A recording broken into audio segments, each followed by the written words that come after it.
This is the Digi-Comp 1 version 2.0.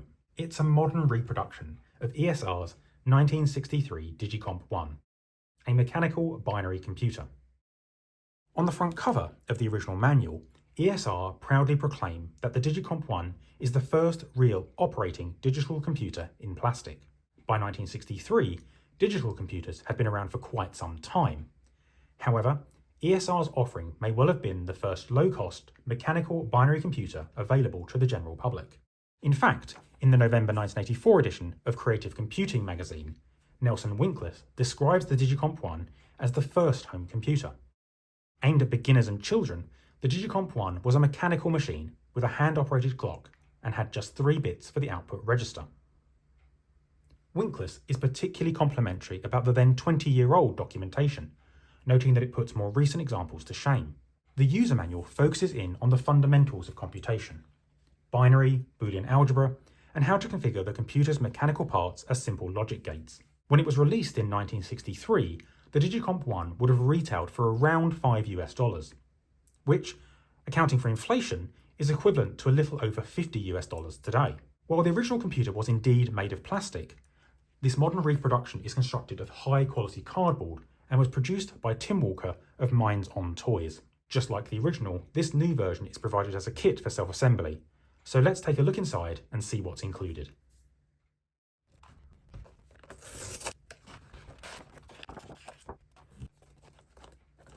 So here we have the main components, and these have been stamped out of this high-quality cardboard that I mentioned.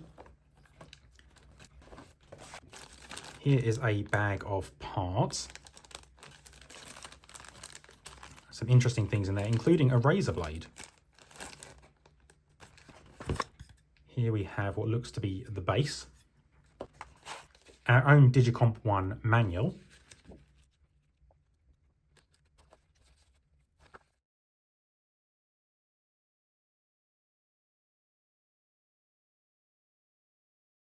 so here we have the assembly instructions. It says it's going to take 2 to 3 hours. No special skills or tools are required. It says we will need scissors, a straight edge, tape, white glue such as Elmer's, and a pencil.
It's a few days later and I finished the assembly of the Digi-Comp 1.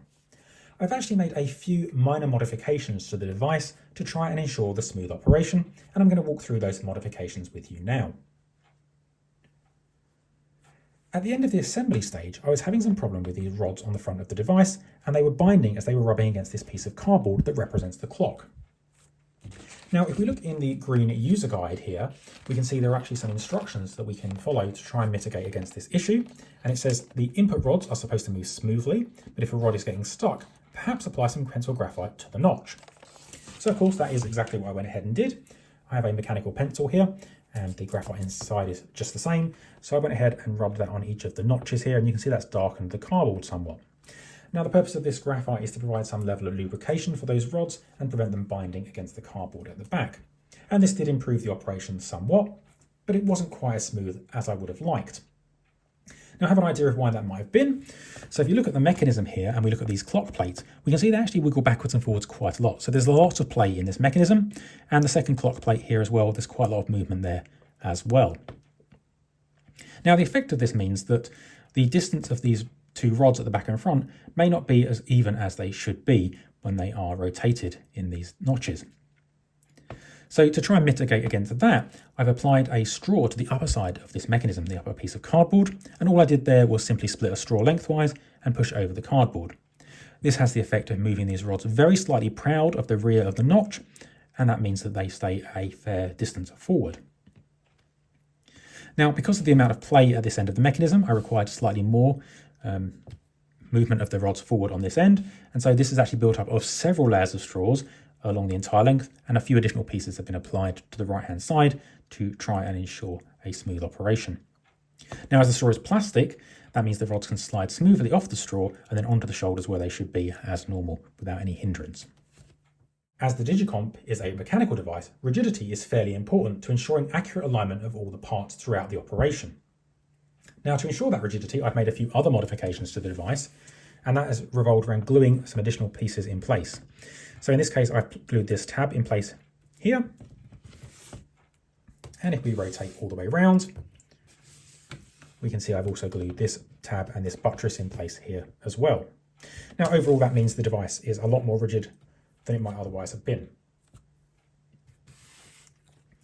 If we look at this handle here, this is provided on the reproduction to provide some extra leverage so we can move these plates more easily when we are clocking the device.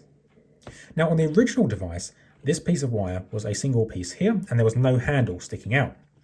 A side effect of adding this handle is that because this is a bent piece of wire, this adds some additional springiness to this mechanism, which means the synchronization of these two plates isn't as precise as it could be.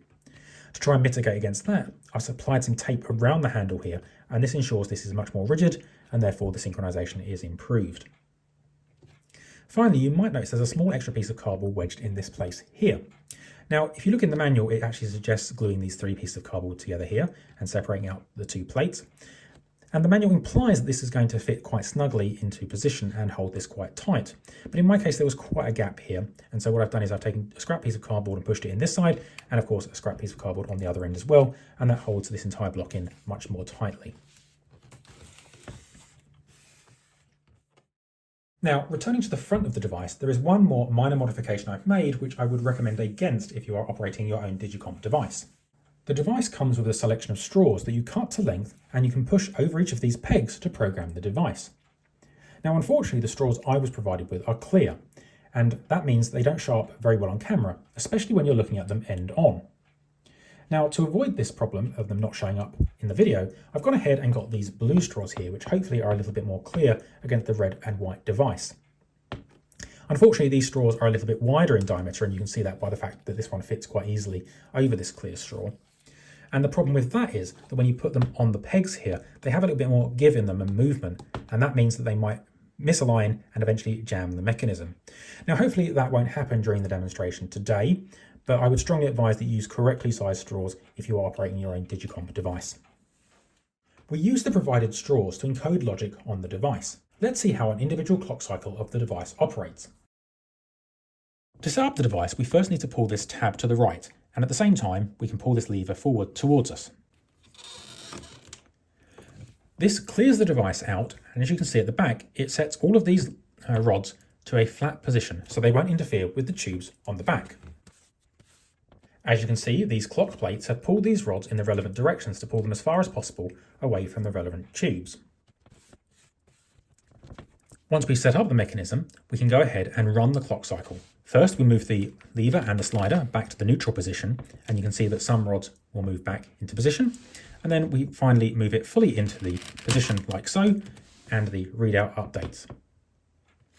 We can then go ahead and move the slider back to the neutral position, and we have completed a single clock cycle on the device. So as I mentioned, on the original device, there is no lever on the left-hand side. And because I've made my device slightly more rigid, I am able to operate it in the traditional fashion with just the slider on the right-hand side. So let's go ahead and do that now. All I need to do is pull the slider out, make sure all of these have cleared, and then push it all the way through, and we can see the readout updates. And then finally, we move this back to the neutral position. I can go ahead and do a further clock cycle as follows, again, just by pulling out the tab, making sure this is cleared properly, and then going ahead and pushing this all the way through. The readout updates, and I can go ahead and move this back to the neutral position. While it's possible for me to operate the Digi-Comp in this one-handed mode, as you may have noticed, the device flexes, and this puts increasing wear and stress on the device. So for the remainder of this demonstration, I am going to use the lever on the left-hand side, and if you have your own, I would recommend you also do so. So let's look a little bit more closely at the particular program or logic that's encoded on the device currently. If you're familiar with binary, you may have recognized the program running on the Digi-Comp is a counter. And I got that particular program from the original Digi-Comp manual, or this reproduction thereof. And we can see on this page here, in experiment 10, we have a binary counter. Now, the original manual is not that comprehensive with regard to how to program the device. It does provide these programming coding sheets to show you how to encode it, but the logic underlying that is not particularly well described. ESR, the manufacturer, actually provided a second manual that described how the programming itself actually worked. So in many regards, the reproduction device is much better in that regard, and it shows how the underlying programs work. Nevertheless, let's look at this programming table that's provided for this particular binary counter. You'll see that there are 6 gates represented at the top of the table: 1, 2, 3, 4, 5, and 6. These are how they were labelled on the original device. On this reproduction, the gates are labelled X0, X1, Y0 and Y1, and Z0 and Z1, or Z0 and Z1 if you prefer. You can also see there are various registers and the planes that those registers are on, labelled down the left-hand side, A, B and C, and these are labelled exactly the same on the reproduction. Underneath the gates here, we have a T and an F, and these represent true and false, and these have been updated on this reproduction device to be 1 and 0, which is a common notation instead, especially when we're referring to binary on the output. Anyway, I think that makes a lot of sense. So how do we encode the program? Well, the first thing we need to do is we need to have a L, or logic tube, an input tube, in the A plane for gate 1, representing a true, or a 1. So if we look here, we have gate 1, which is X0. We have the A plane, so we're inspecting the A register, or the A flip-flop, and we need a logic tube, or an input tube, on position 1, or true, and you can see that's exactly what we've got here. You'll also see there is a C underneath this right-hand column for number 1, and this is the output configuration, or the clock tube. So we call them the output tube on the modern reproduction. And to see that, we need to turn the device round. Now we need to make sure we're looking at the right gate. So again, we need to be looking at X0, or gate 1. And we can see it says there should be a clock tube on the A plane. And for that gate 1, or X0, that's the right-hand side here, we can see we do indeed have a clock tube in place. Now, while we're on the back of the device, we can also check the clock tube for the next gate, and we can see gate number 2, or X1, will have a clock tube again on the A plane. And so the second gate, the gate X1 here, also has a clock tube on that plane as well, on the A plane. And in case you need a reminder, you can see the labels down the left-hand side here, A, B, and C, for each of those planes. So let's look back at the front of the device. And we can finish off with gate number 2, and we can see there should be a logic tube, this time on the A plane, but in the false column for the logic gate number 2. So that's our X1 gate here, and we see on the A plane, we have a tube on the false column. Okay, there's no other logic tubes provided on any of these gates here, so there's nothing else to configure for those 2 gates. There are of course gates 3, 4, 5 and 6, and I've already configured these as required. If you'd like, you can of course step back and forward through the video and verify the positions there and make sure you understand them. But one of the neat things about the Digi-Comp is we're able to actually disable any gates we don't want to use at this time. And so what I'm going to do is go ahead and disable each of these gates that I haven't described by just pulling these tabs, these rods here, forward. And you'll see they wedge against this plate here. And this means that they can't interfere with the tubes and they can't interfere with the operation of the device. So let's go ahead and see what's going to happen when we run the program that's in the device now. So I'm going to go ahead and I'm going to clear the back rods here. And I do that by pulling this forward to the clear position. And you see all of these rods now go flat. And as I mentioned, this means they cannot interfere with these tubes. So let's now move back to the neutral position. At this stage, you can see this rod here has fallen in slightly, but let's actually think about what's actually happening with the device. So first up, what we need to do is we need to look at the input from the A register on this first gate here. And this first gate is saying, is this a 1 in the A plane in the A register or the A flip-flop? And in this case, it's not a 1. And so this tube is blocking the movement of this rod. We actually don't care what's happening in the other registers, B or C. These are in what we call a don't care position. But because this is being blocked by this tube, this straw at the top, that means this gate cannot operate. And so we can disregard it for understanding what the program is going to do next. This is the second gate. This is the only other one we have enabled. And we can check to see here what's happening. We can see, again, we need to check the value of the A register. And if it's a 0, we're going to activate this gate. Now, of course, the A register is currently a 0. And because of that, this has allowed this rod to fall inwards. And again, we don't care about the B or C value. And so that has allowed the rod to fall inwards. When it does so, it pushes this slider here through. And you might be able to see it's moved the rear rod very slightly. And if I very carefully turn this round, we can have a look on the back of the device. And we can see that this rod here is still fairly flat, but this rod here has been moved out forward. And what that means is when we continue the clock cycle, this rod will smoothly stay flat and it won't engage with these tubes here. But this rod will be pushed forward and it will push this tube to the side, which will update the A register. So let's move this back very carefully. We don't want to shuffle this too much because it actually depends on things not moving out of place during the clock cycle. Of course, if you're slightly concerned, you can always re-clear all of the mechanism before you start, but I'm going to trust that this is in a good operation. And so what I'm going to do here is now push this in while I'm pushing the lever backwards, and hopefully we can see the 1 has been set because this gate is active and produces a 1, and this gate didn't activate, so we didn't have any binding or error in the mechanism. So let's move back to the neutral position and see what we look like now. And again, we now have a situation where the rods at the back are in kind of weird positions. So we can't go ahead and go straight to run. First, we have to clear the mechanism to make sure those are pulled forward and nice and flat. And so that's what we're going to do here. And so we pull them out of the way so they can't engage with those rods on those straws or tubes on the back. And we move back to the neutral position. And this time we see this rod has moved inwards. And that's because what's happening here is we're checking to see the value of the A register. And the A register is a 1, and so this is no longer blocking here, and we don't care the value of B and C. And so this rod has been activated, and that means this will push back slightly here, and the left-hand side here is going to be activated, and this is a 0 output. And the second gate that we have available here is looking for a 0 in the A register, which is not the case, so it's blocking this rod, so it can't activate this particular gate. And although we don't care about B and C, it can't activate anyway because of the AND nature of this combination logic.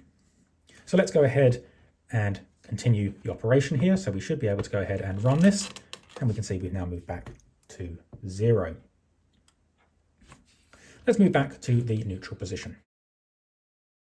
Having done that, let's go ahead and reactivate all of the other gates, and we do so just by moving these rods back into position here.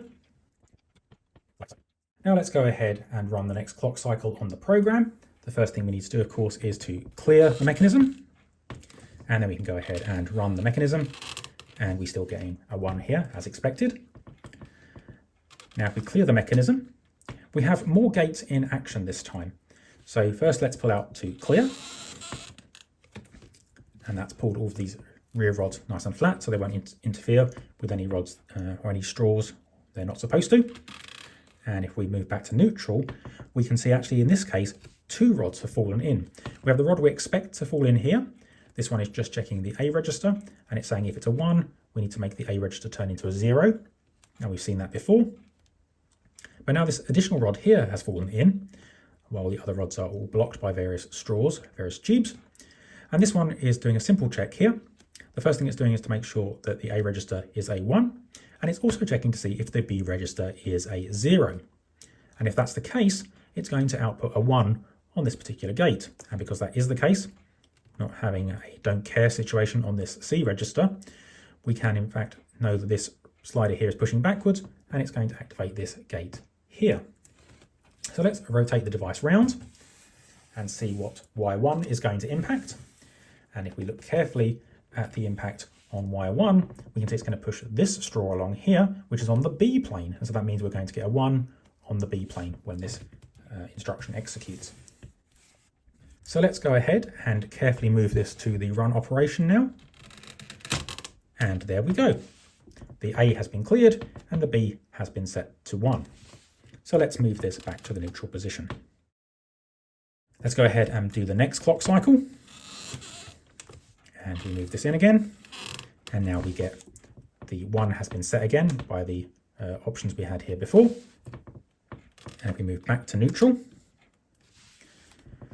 we can see that we are likely to have this rod here also activate on the next cycle.